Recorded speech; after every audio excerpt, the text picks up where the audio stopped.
Alright, this will be part 1C of my series on Christian unity. This part we will be taking a look at the Epistles of Paul and what he said about this, relating to some of the stuff we discussed earlier. Last time we discussed the Council of Jerusalem and how it was ultimately decided that Gentiles could come into the church so long as they abstained from the necessary things. And here is what Paul says to both Jewish Christians and Gentile Christians, because he says, "What then? Are we better than they? Not at all. For we have previously charged both Jews and Greeks that they are all under sin."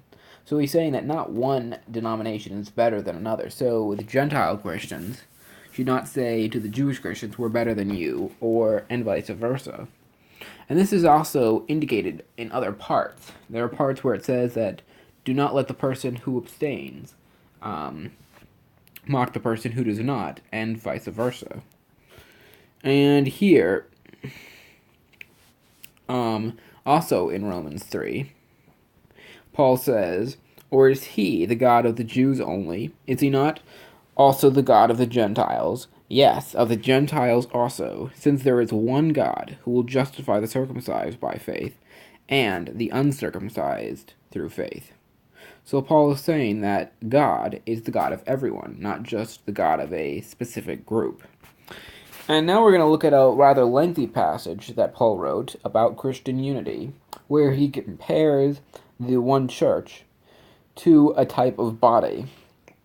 He says, "For as the body is one, and has many members, but all the members of that one body, being many, are but one body, so also is Christ. For by one Spirit we are all baptized into one body, whether Jews or Greeks, whether slaves or free." Notice he says, by the way, whether Jews or Greek, indicating that this passage does not only apply to individuals, but also does apply to denominational differences. So remember that. So he is referring to groups as well as individuals. And we have all been made to drink one Spirit. For in fact, the body is not one member, but many. If the foot should say, "Because I am not a hand, am I not of the body?"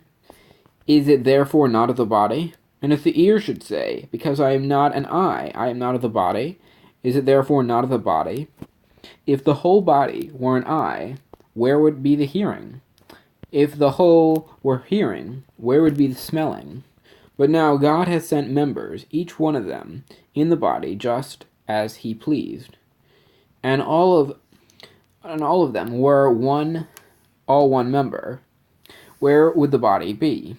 But now, indeed, there are many members, yet one body. And the eye cannot say to the hand, "I have no need of you," nor the head to the feet. And so this is saying that, different church members may serve different roles within the church, but they can't turn to each other and say they have no need of you. And he goes on to say, "Nor the head to the feet, I have no need of you. Much rather, these members of the body, which seem weaker, are necessary, and those members of the body, which we think to be less honorable, we bestow greater honor. And our unpresentable parts have greater modesty, but our presentable parts have no need." And so what he's saying here is that the different church members may have even different standards of what they do and how they function. But so long as we identify that they're all Christians, I don't think that's an issue here. And Paul's saying that. He's saying maybe the Catholic Church or different churches believe in more modesty than certain Protestant churches.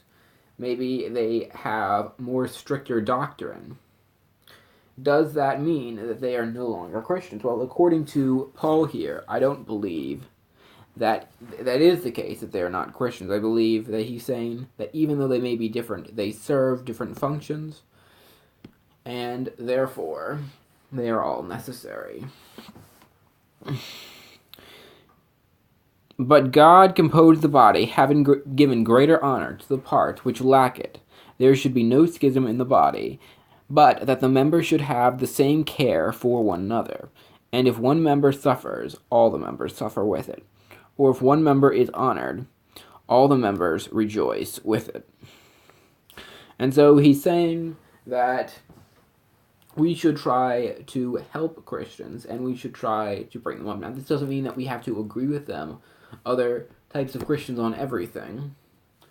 We should, if we think they're in error, we should correct them, but we should not think that this stops them from being Christian, and we should not necessarily think that a difference of certain beliefs is necessarily wrong, because according to Paul here, different Christians can have different positions on different issues, which he gives with the analogy of the body, that some parts are covered, other parts are not covered.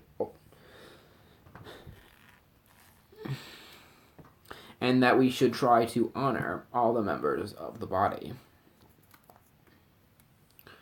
And I will conclude this by quoting a passage which Paul has stated to all Christians, but he states this was actually given in the context of Jewish Christians, or Jewish Christians who were saying that Gentiles were not Christians, or had to become under the law. And you can find this in Galatians 2-4.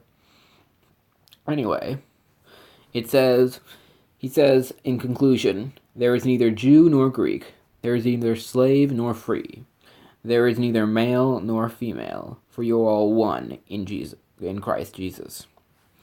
And I pray to all my Christian brothers out there, whether Protestant, whether Catholic, Orthodox, no matter what you are, I pray that you understand that you are all one in Christ Jesus.